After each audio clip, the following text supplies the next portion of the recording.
안녕하세요. 인간이 원한을 품으면 어디까지 졸렬해질 수 있는지를 알게 된 70대 할머니입니다. 저는 노년으로 접어드는 시기에 정말 소름 돋는 경험을 하게 됐어요. 그것도 아주 꼴도 보기 싫은 인간으로 인해 말이죠. 이 팔자에도 없는 경험을 하게 된 건 잘못 키운 제 아들 때문이었습니다. 자식 농사 잘못 지은 괴로움이 너무 큰 나머지 아직도 저는 가슴이 가끔씩 턱턱 막혀오곤 해요. 때문에 제 얼굴에 침 뱉기 같지만 답답한 마음을 토로해보고자 이렇게 사연을 보내게 되었습니다. 컴퓨터 자판에 썩 익숙치 않아 작은 딸의 도움을 빌려 말이죠. 친구나 언니 혹은 동생의 푸념이라고 생각하시고 부디 끝까지 들어주셨으면 좋겠어요. 저는 서울에서 차로 2시간 반 정도 거리에 지방에 살고 있습니다. 이곳에서 남편과 함께 버섯 농장을 하며 맞이인 아들과 아래로 2딸을 키웠죠. 아들은 활발한 2딸에 비해 유독 숫기가 없고 내성적인 성격이었는데 그런 아들이 여자를 만나 결혼을 할 수 있을까 남편도 저도 많이 염려했었어요. 성인이 된 후 둘째인 큰딸은 아들보다 먼저 결혼해 수원에 터를 잡았습니다. 작은 딸은 진즉부터 저희가 사는 지역의 도시에 취업하며 독립을 했죠.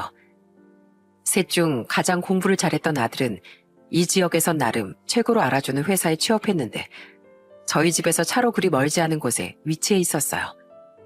때문에 큰딸이 시집간 이후 우린 아들과 셋이 살고 있었습니다. 안녕하세요, 어머님, 아버님. 김수정이라고 합니다. 그런 아들이 결혼할 여자를 데려왔을 때 저와 남편은 버선발로 나가 환영했습니다. 그 아이가 바로 우리에게 선물처럼 날아든 며느리랍니다. 아들이 연애한다는 얘기도 들은 적이 없던 우린 그저 눈코입만 달려있으면 어떤 며느리도 반대하지 않았을 정도로 아들의 결혼 소식이 반가웠죠.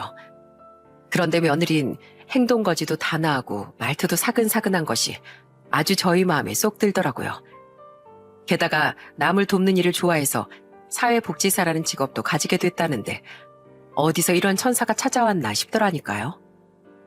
그래, 둘이 신혼집은 어디 얻을 생각이야? 그게요. 사실 어머니 아버지 수정이가 이 집에 들어와서 2분하고 같이 살고 싶어 해요. 뭐? 이 집에? 우리야 좋지만 조금만 나가면 아파트도 있고 도심에 가까울 텐데 수정이 네가 이런 곳에서 우리랑 살기까지 하면 불편하지 않겠어? 저희 집도 도시보단 이런 농가에 가까워서 저도 이런 한적한 동네가 더 좋아요. 게다가 저희 엄마랑 할머니 할아버지가 돌아가시기 전엔 저희 가족도 나름 대가족이었어서 나중에 저희 애들도 그런 북적북적한 집에서 자랐으면 좋겠어요. 할머니 할아버지랑 자라는 게 애들 정서에 참 좋더라고요. 2분이 불편하지 않으시면 저 받아주시면 안 될까요? 아이고, 말도 참 예쁘게 하지. 우리가 왜 싫겠니? 이제 둘만 남으면 좀 적적하겠다 싶었는데 여기서 살아준다니 정말 고맙다. 고마워.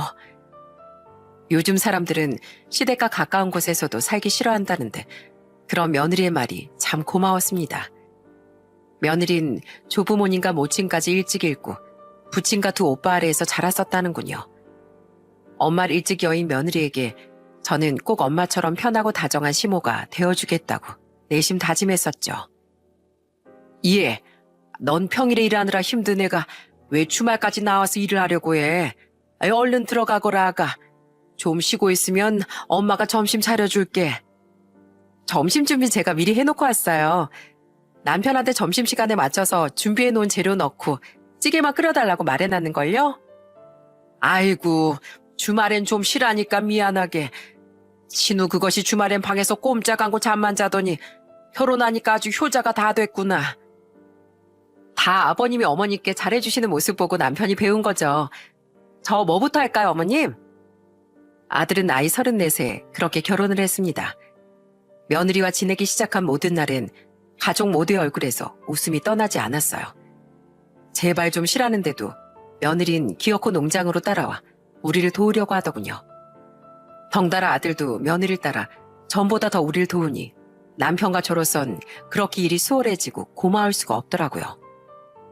어머님, 어쩜 우리 농장 버섯들은 이렇게 모양도 곱고 탐스러울까요? 농작물도 주인을 닮는 걸까요? 내가 곱고 탐스럽다고? 아이고 남사스러워라. 그게 아니라 어머님 인품이 너무 곱고 넓으시잖아요. 아이, 부끄럽게. 고부끼리 둘이서 무슨 얘기를 그렇게 재밌게 하노. 아가, 이 시애비도 좀 껴줘라. 다음에 껴드릴게요, 아버님. 이건 여자들만의 비밀 얘기거든요. 아이고, 신우야. 여기 이 집 여자 둘이 이 애비를 소외시킨다. 어서 와서 내 편 좀 들어다오. 어머, 아버님. 여자 남자 편을 나눴다 이거죠? 그럼 우리 이렇게 편도 먹은 김에 이따 집에 가서 화투 내기나 할까요? 이긴 팀이 저녁 차리고 설거지까지 다 하기. 며느리 한 사람 들어왔다고 이렇게 집안 분위기가 달라질 수 있답니까? 착하긴 해도 말수가 별로 없던 아들은 며느리를 따라 말도 많고 웃음도 많아졌어요. 게다가 어찌나 우리 부부에게 살갑게 구는지 남편도 저도 며느리와 있으면 몸에 활력이 넘치는 기분이었죠. 그럼 며느리가 결혼 2년 뒤 아들을 낳고 또 2년 뒤 딸을 낳았을 땐 기특해서 깨물어 주고까지 싶더라고요. 또한 며느린 숫기 없는 아들에게 든든한 아군이 되어주기도 했습니다. 한 번은 다 같이 외식을 나간 적이 있었어요. 그런데 화장실에 다녀오던 아들이 웬 치객과 어깨를 부딪혔나 보더라고요. 야, 너 왜 사과 안 해? 아우, 어깨야. 이게 사람을 치고 그냥 가네? 아, 못 봤습니다. 죄송합니다. 죄송하다면 다야? 사람 다치겠으면 허리 숙여 사과라든가 깽값을 물어주든가 해야지. 양팔에 문신도 가득하고 덩치도 큰 것이 아마 그 동네에서 힘 좀 깨나 쓰는 질 나쁜 남자 같더군요. 가뜩이나 소심하고 덩치도 작았던 아들은 위축되며 사과부터 하더라고요. 뒤 테이블에서 상황을 보게 된 우린 우선 어린 손주들부터 하나씩 껴안았어요. 그리곤 가게 사장님에게 얼른 말하려는데 그런 우리보다 재빠르게 앞으로 튀어나간 사람이 바로 며느리였습니다. 이봐요. 지금 누구 남편한테 시비를 걸어요? 왜소하고 몸집도 작았건만 며느린 겁도 없이 그놈에게 소리치더군요. 그리곤 당황해서 며느리 말리려는 아들을 자신의 등 뒤로 세우더니 그놈에게 삿대질을 하는 겁니다. 넌 뭐야? 귀가 막혔냐? 방금 내가 이 사람이 내 남편이라고 했지? 하, 이거 웃긴 여자일세. 당신 몇 살인데 반말이야? 먹을 만큼 먹었다. 왜? 그리고 네가 먼저 반말했잖아. 나이가 적고 많고를 떠나서 이 동방예의지국에서 다짜고짜 웬 반말? 딱 봐도 우리 남편이 피해자인데 어디서 사과를 하라 마라 돈을 달라 말아야? CCTV 한번 까볼까? 경찰서 가서 조사 받아봐? 어디 다 큰 어른이 학창시절 복도에서는 할 법한 날라리 짓거리라고 있어? 당장 내 남편한테 사과해. 아님, 나 바로 지금 경찰서에 전화할 거야. 며느리의 윽박지름이 먹혔던 건지 경찰이 그냥 껄끄러웠던 건지 모르겠습니다. 어쨌든 그놈은 결국 아들에게 사과를 하고 꼬리를 내빼더군요. 저는 얼른 달려가 며느리를 타박했죠. 아이고 이거사. 저놈이 여자고 뭐고 안 가리는 무식한 놈이면 어쩔 뻔했어. 2번 다 싫어지 말거라. 그래도 내 남편은 제가 지켜야죠. 우리 애들도 어머님 아버님도 마찬가지고요. 여보, 당신은 겁낼 거 아무것도 없어. 항상 내가 지켜줄 테니까. 다만 내가 없을 땐 당신이 우리 애들하고 어머님 아버님을 지켜줘야 하는 거 알지? 항상 누구한테든 기죽지 말고 씩씩하게. 당신은 이 김수정이 선택한 남편이니까 매사에 자신감을 가지란 말이야. 아들은 그런 며느리에게 굉장히 면목없어했습니다. 그리고 그 뒤로 정말로 달라지겠다며 전보다 운동도 열심히 하고 자신감을 풀어넣어주는 책임과 뭔가를 몇 권이나 사와서 읽기도 하더라고요. 그런 작은 변화가 모여 아들은 전보다 남자답고 듬직한 남자가 되어가더군요. 그 모두가 며느리 덕분이었죠. 그런 며느리를 저와 남편뿐 아니라 우리 딸들과 사위들까지 굉장히 좋아했어요. 다들 김장하느라 고생 많으셨어요. 자, 맛있는 수육이 왔습니다. 큰아가씨가 좋아하는 알바 막걸리도 작은 고모부가 좋아하는 쇠주도 왔어요. 세연이는 어쩜 우리랑 우리 남편들 취향까지 그렇게 잘하세요? 왜 몰라요. 제가 우리 사랑하는 가족한테 얼마나 관심이 많은데요. 그거 알아, 오빠? 언니, 세연이한테 저번에 술 취해서 첫사랑 얘기 다 해줬다? 언니랑 세연이랑 동갑이잖아. 그래서 언니가 세연이가 무지 편한가 봐. 야, 너 기억 안 나냐? 너도 했어, 이 기집애야. 뭐야, 당신 첫사랑이 누군데? 한서방, 자넨 처제 첫사랑 누군지 알아? 아니요, 몰라요. 아이, 뭐야, 나도 말해줘, 여보. 아이고, 고모부들. 여자의 과거는 알면 다치는 법이에요. 아가씨들도 그만해요. 괜히 남편들 반응 재밌어서 그러는 거 다 알아요. 자, 다들 오늘 김장하느라 수고하셨습니다. 건배! 어머님, 아버님, 하세요. 며느리표 김장쌈 들어갑니다. 나이대도 비슷했던지라 저희 딸들과 며느린 마치 친구처럼 친하게 지냈습니다. 이렇듯 며느린 우리 가족에게 항상 따뜻한 웃음을 주는 행복 그 자체인 아이였어요. 그리고 그런 며느리를 아들이 배신했다는 걸 알았을 때 정말 하늘이 무너지는 것 같았죠. 아들 부부가 결혼한 지 12년이 지났던 어느 날 밤, 며느린 흐느끼며 저와 남편에게 충격적인 말을 하더군요. 어머님, 아버님, 저 어떡해요? 아이고, 어머마, 왜 우니? 애들 아빠가요, 바람났어요. 여기 사진들 좀 옆으로 넘겨서 봐보세요. 며느리 나의 목 놓아 울며 우리에게 휴대폰을 건네주더군요. 우린 며느리의 휴대폰을 보고 뒤로 나자빠질 뻔했습니다. 그곳엔 아들이 웬 어려 보이는 여자와 다정하게 찍은 사진들, 그리고 여보 자기하며 애정어린 대화를 나눈 문자 내역 캡처 화면들이 있었거든요. 이게 뭔가 싶어 손이 덜덜 떨렸어요. 끄끄대며 울던 며느린 우리에게 그동안 혼자서만 속을 끓인 일에 대해 털어놓았습니다. 사실 그동안 두 분께는 차마 말씀드리지 못했었는데요. 저희 남편이 요새 저한테 너무 퉁명스러워졌어요. 두 분 앞에선 평소처럼 굴었는데 저랑 둘이 있을 때면 유독 그러더라고요. 말도 잘 안 걸고 제가 무슨 말을 해도 심드렁해하고요. 그러다가 얼마 전엔 저한테 여자가 돼서 몸매 관리도 안 하냐는 말까지 하는 거예요. 뭐? 그 망할 놈이 그따위 말을 했다고? 네가 어디가 어때서? 애 둘 낳은 엄마가 이 정도면 날씬하지. 아무리 생각해도 남편이 의심스러워서 조금 전에 몰래 남편 휴대폰을 봤었어요. 오늘 그이가 회식하고 와서 술에 취해 있으니까 절대 안 깰 것 같아서요. 제발 바람만은 아니길 제가 얼마나 빌었는지 몰라요. 두 분 다 아시잖아요. 저희 남편이 원래 얼마나 자상한 사람이었는지요. 그런데 떡하니 저런 것들이 있더라고요. 저 이제 어떻게 해요? 증거가 너무 확실했던지라 도저히 아들을 두둔해줄 수 없겠더군요. 정말 억장이 무너졌어요.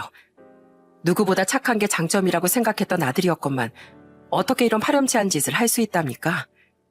저는 서럽게 우는 며느리를 안고 달래줬어요.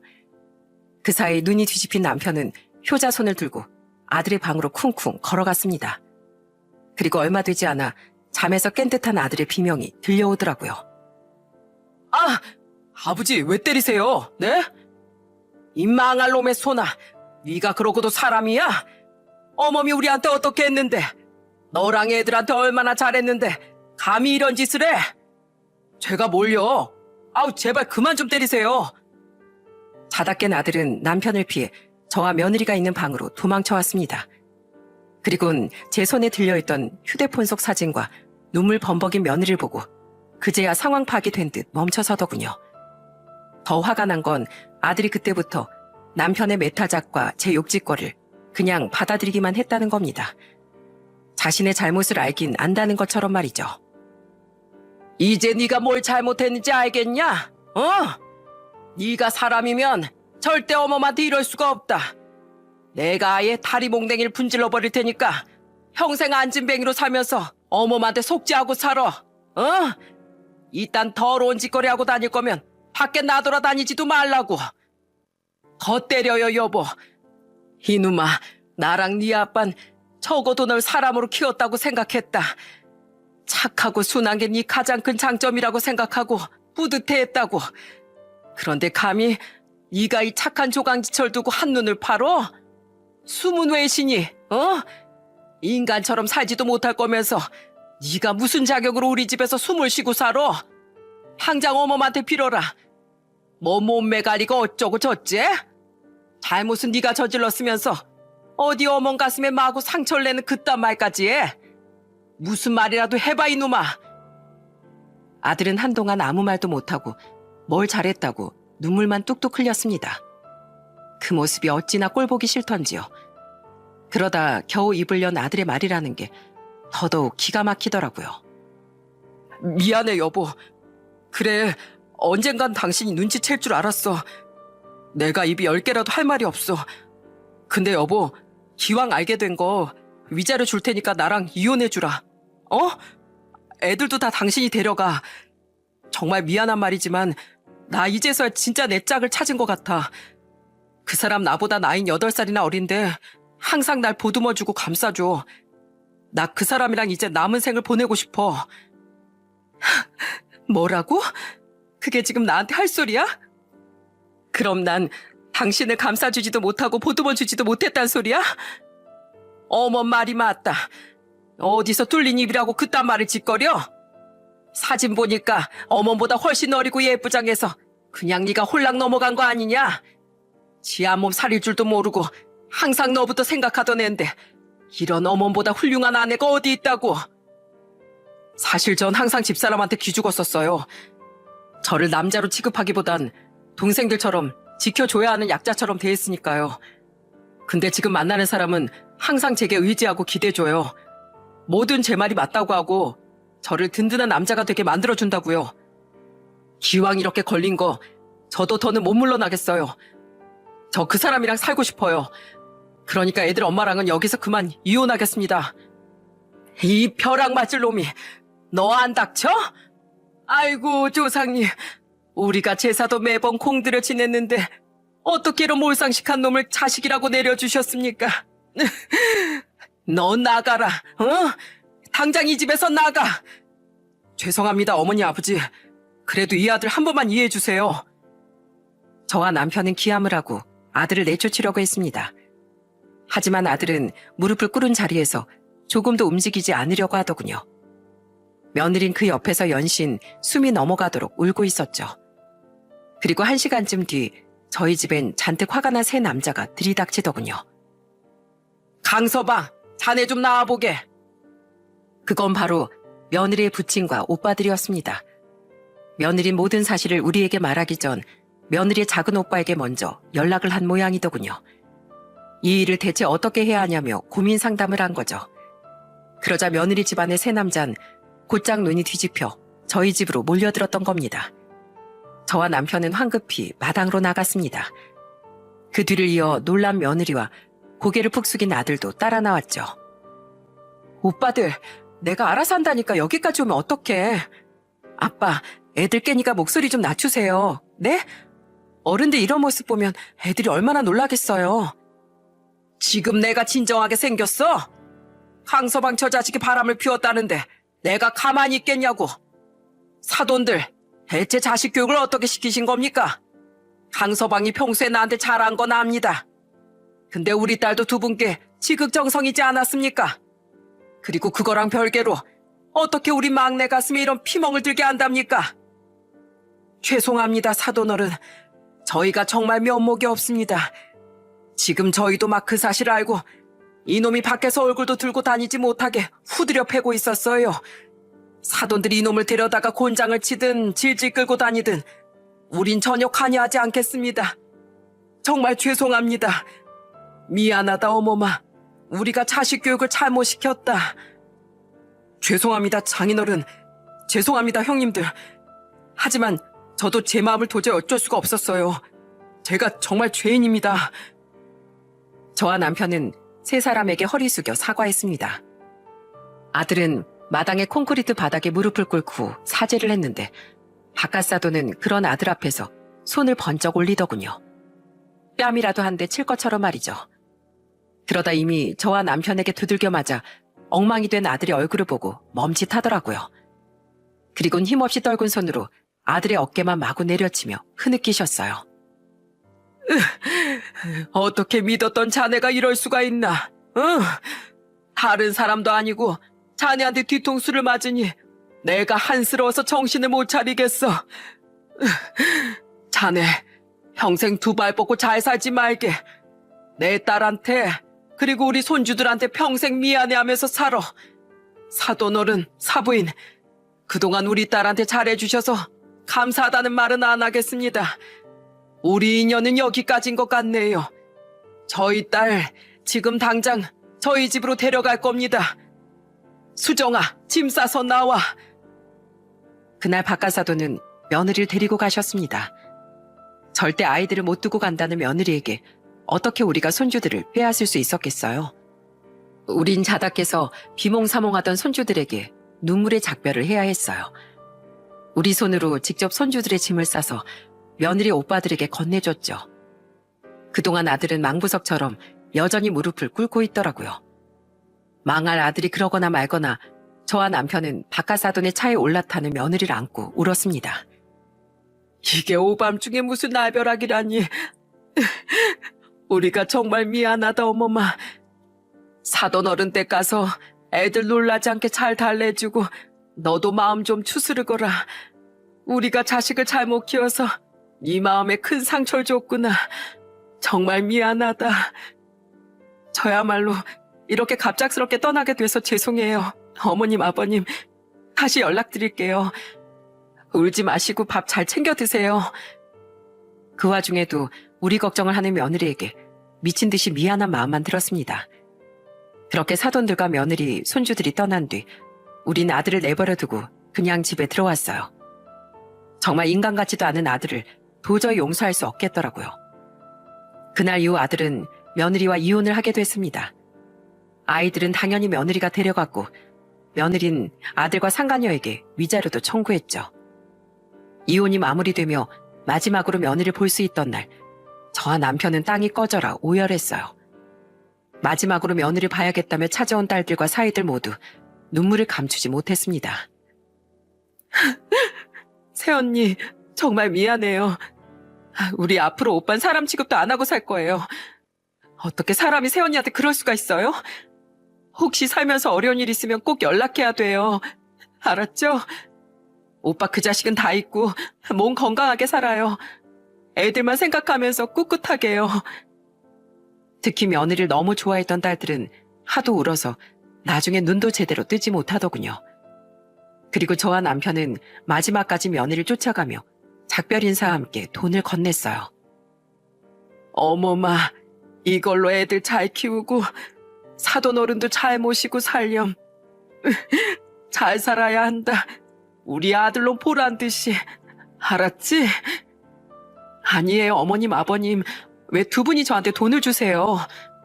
그냥 봐도 자식 잘못 키운 죄인이 주는 위자료라고 생각하고 어차피 나중에 우리 죽을 때 너랑 손주들 앞으로 꼭 주고 싶은 재산이었어. 어머마, 우리가 어디에 있든 너랑 애들을 사랑한다는 거 잊지 말아라. 저와 남편은 며느리에게 재산의 한 조각이라고 할 수 있을 만큼의 큰 돈을 건네주었습니다. 전 재산을 주어도 아깝지 않을 만큼 소중하고도 미안한 아이였으니까요. 그리고 그 길로 저와 남편은 아들을 완전히 집에서 내쫓아버렸어요. 이 인간된 도리도 모르는 너 같은 놈한테 줄 빵은 없어. 어머니, 아버지, 그러지 말고 기왕 이렇게 된 거 자식 좀 이해해 주세요. 네? 이해? 아내도 모자라 다른 여자 좋다고 자식들까지 버린 놈이 자식을 이해해? 썩 꺼져 이놈아. 더 기가 찼던 게 뭔지 아십니까? 직장 근처에 작은 집을 구한 아들은 이혼한 지 얼마나 됐다고 우리에게 새 여자를 인사시키려고 했던 거예요. 재혼 허락을 받겠다며 그 바람났던 여자를 데리고 온 거죠. 저와 남편은 그런 두 연놈을 아예 문전박대 해버렸어요. 어머니, 아버지, 제발 문 좀 열어주세요. 그래도 인사하겠다고 사람이 여기까지 왔는데 인사는 받아주실 수 있잖아요. 저희 이미 밖에서 살림도 합쳤다고요. 가거라. 아들인 너도 꼴도 보기 싫어 죽겠는데 누구 인사를 받으라고 하는 거야? 여보, 대꾸해 줄 것도 없어요. 저러다 지들이 알아서 지쳐서 가겠죠. 어머님, 아버님, 전 이화정이라고 해요. 비록 두 분 마음에 제가 안 차시겠지만 그래도 전 며느리보다 앞으로 더 좋은 새며느리가 될게요. 제발 저 좀 받아주세요. 어머니, 아버지, 언제까지 새며느리랑 얼굴도 안 보고 사실 순 없잖아요. 뭐? 새며느리? 이것들이 뚫린 입이라고 진짜? 저와 남편은 새며느리라고 부르기도 싫은 그 여자를 절대 인정하고 싶지 않았습니다. 이혼 후 만난 것도 아니고 멀쩡한 우리 며느리를 내쫓으며 들어앉으려는 그 여자를 미쳤다고 우리가 받아들였겠어요. 그런데 그 두 연놈의 입에서 새 며느리라는 말이 나온 순간 정말 꼭지가 돌더라고요. 저는 냅다 문을 박차고 나가 마당에 있던 빗자루를 들었습니다. 그리고는 그 둘에게 마구 휘두르며 쫓아냈어요. 썩 꺼지라고! 니들 둘이 좋다고 남의 눈에 피눈물 내면서 붙어먹었으니까 앞으로도 둘이서만 지지고 볶고 살든 말든 하라고! 들어보니 그 나이 먹도록 직장도 제대로 없다는데 아들은 대체 그 허우대만 멀쩡한 여우가 어디가 좋다는 건지 이해할 수 없었습니다. 그렇게 몇 번을 쫓아냈지만 아들은 포기하지 않더군요. 그 여자와 함께 우리 부부의 생일이나 명절이면 꼬박꼬박 찾아왔죠. 그리곤 우리가 문을 열어주지 않자 마당에 멀뚱멀뚱 섰다가 풀이 죽은 모습으로 돌아가곤 하더라고요. 오빠가 사람이야? 여기가 어디라고 감히 저딴 여자 데려와? 이보세요. 물론 남의 남자 깨어낸 여자가 제대로 된 생각이나 박혀있겠냐만 무슨 염치로 계속 우리 부모님 집에 찾아와요? 가시라고요. 우린 당신 같은 사람 가족으로 절대 못 받아들이니까. 야, 현영아. 이 사람 알고 보면 불쌍한 사람이야. 부모님도 몇 년 전에 사고로 다 돌아가시고 의지할 때 하나 없는 혼자라고. 너도 같은 여잔데 좀 따뜻하게 봐주면 안 돼? 이 사람 알고 보면 정말 좋은 사람이야. 그럼 세연이는 여자가 아니었어? 부모 형제 있는 세연이가 잘못이었던 거야? 그리고 세연이는 알고 보면 나쁜 사람이라 배신했냐? 이보세요, 강신우 씨. 정신 좀 차리세요. 유부남 꼬여내서 이혼까지 하게 만든 여자가 좋은 사람일 리 있겠냐? 좋은 날 가족들 기분 잡치게 하지 말고 좀 가라고. 형님, 여기서 이러시는 건 정말 아닌 것 같습니다. 그냥 돌아가세요. 그 둘을 박대한 건 딸들 부부도 역시나 마찬가지였어요. 자식 없는 셈 칠 테니 그냥 둘이 알아서 살라는데도 왜 이렇게 자꾸 찾아오는지 환장할 노릇이었죠. 저는 어느 날 또 찾아온 아들과 그 여자에게 이렇게 소리쳤습니다. 대체 왜 이러냐? 어? 하고 싶은 대로 마음껏 하고는 싶고 부모 인정도 받고 싶다 이거야? 아이고 욕심도 많다 많어. 세상 모든 게 다 니들 뜻대로 될 수 없는 거다. 신우 너 돌이킬 수 없는 선택을 했을 땐 그만한 각오도 같이 해야 하는 거야. 심지어 난 제 관상도 마음에 안 들어. 분명 속이 시커멀 거라고. 아무리 찾아와도 우리 마음이 변하지 않으니까 헛수고 그만 좀 해라. 그렇게 그들이 살림을 차린 지 약 1년 5개월가량 지난 어느 날이었어요. 그날이 바로 제가 이 사연을 보내게 된 결정적인 사건이 일어난 날이었죠. 당신은 제 생일을 하루 앞둔 평일로 딸들 부부는 주말에 저희 집에 오기로 했습니다. 좋은 날 기분 망치기 싫어 아들에겐 이미 절대 오지 말라고 못을 박아둔 상태였어요. 그럼에도 불구하고 또 찾아올 것 같긴 했지만 제발 이놈이 포기하길 바라면서 말이죠. 그런데 그날 점심시간이 조금 지났을 무렵 마당에서 누군가 저를 부르더라고요. 어머님, 저 왔어요. 새며느리요.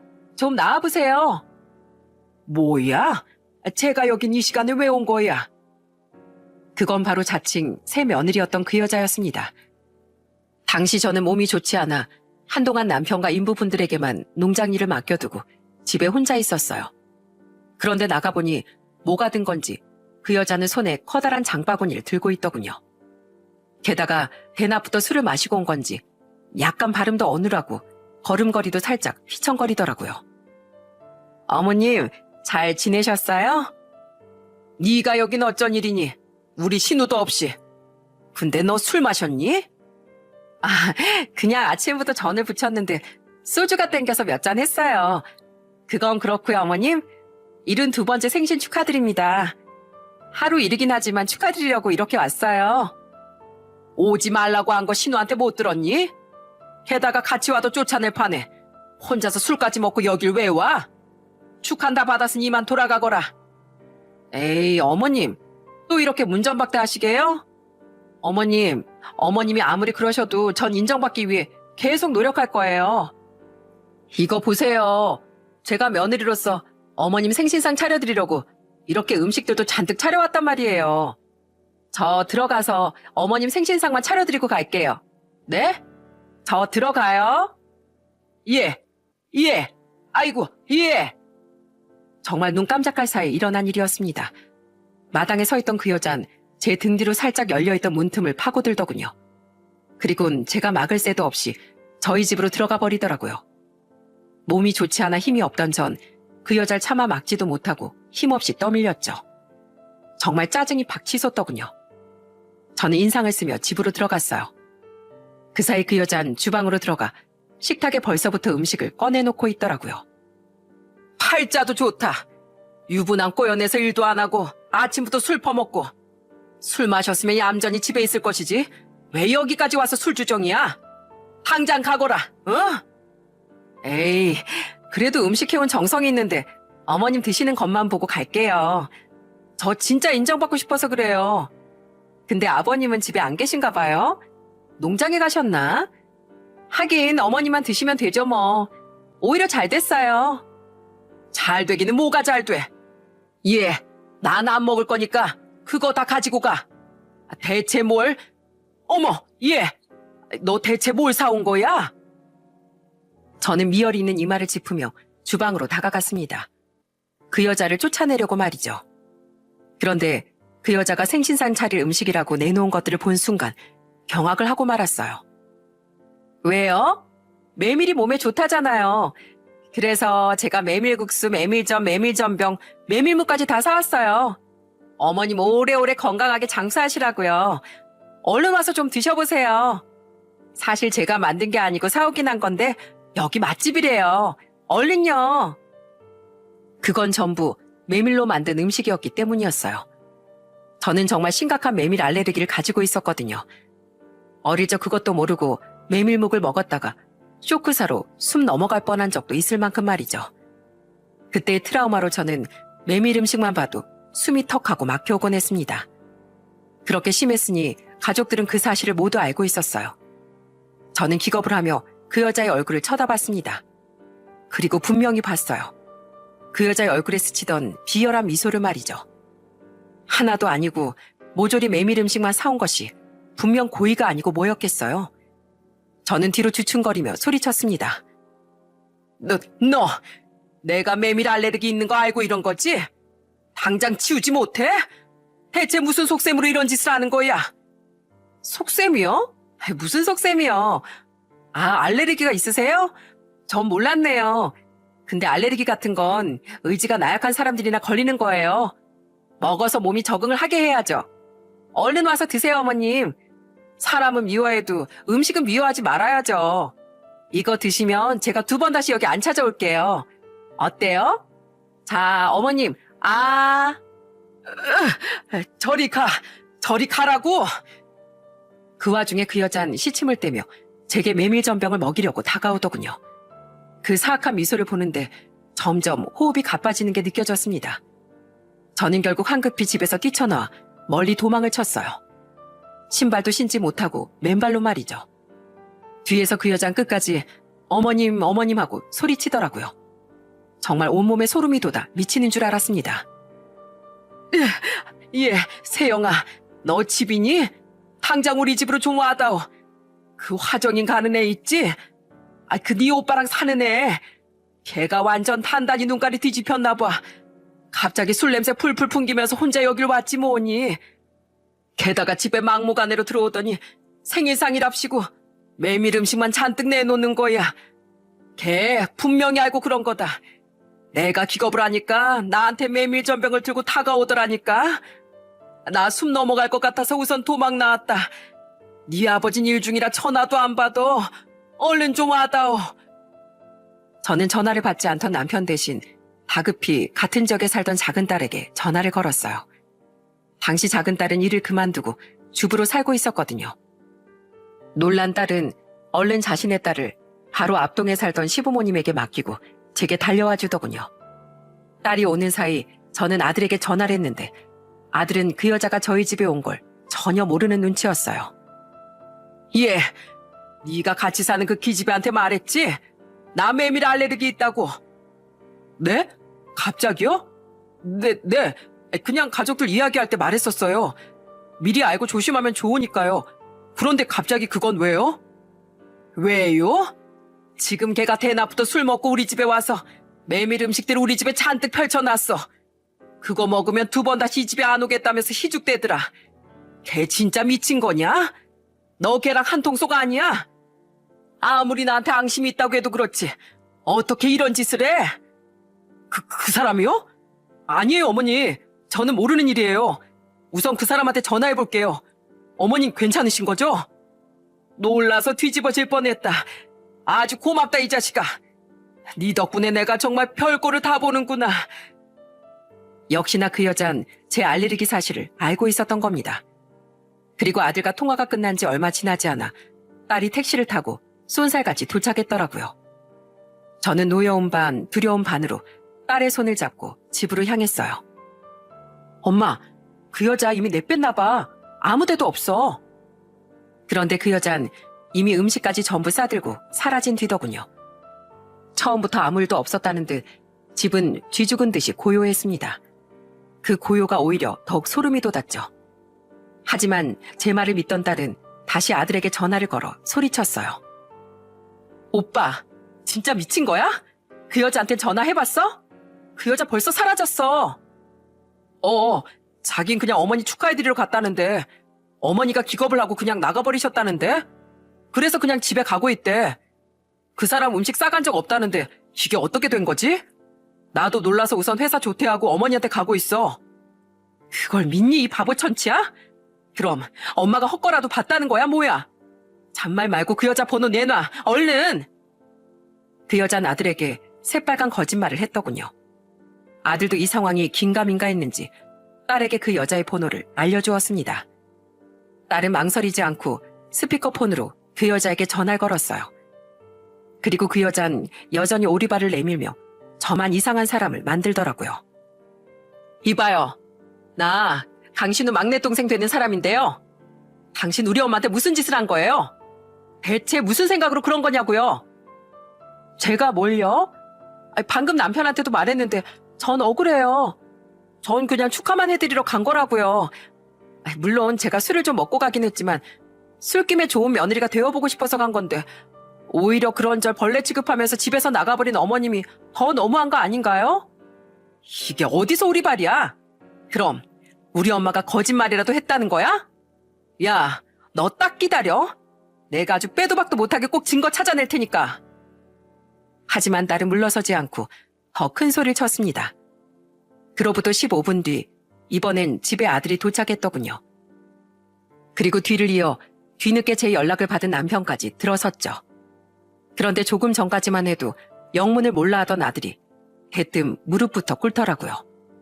그리고 아들의 입에서 나온 말은 예상은 했지만 정말 충격적이었어요. 죄송해요, 어머니. 택시 타고 오면서 혹시나 하고 카드 내역을 확인해봤거든요. 집사람이 제 카드를 써서요. 그런데 확인해보니까 상호명에 메밀이란 글자가 떡하니 들어가 있는 메밀 전문점에서 장을 봤더라고요. 오늘 점심쯤에 저희 집 근처 가게에서요. 제가 직접 전화로 아내 인상착의까지 설명해서 아내가 음식들 사간 거 다 확인했어요. 어떻게 사람이 이런 무서운 짓을 할 수가 있죠? 정말 죄송합니다, 어머니. 거봐, 내 말이 맞았지? 어디서 그런 미친 여자 집에 들였어? 그 여자 때문에 엄마 진짜 큰일 날 뻔했다고. 여보, 지금 몸은 괜찮은 거지? 예, 다행히 먹지도 않았고 호흡 곤란 오기 전에 집에서 도망도 쳤어요. 세상에 이게 무슨 난리래요. 예, 신우야, 내가 분명히 말했지?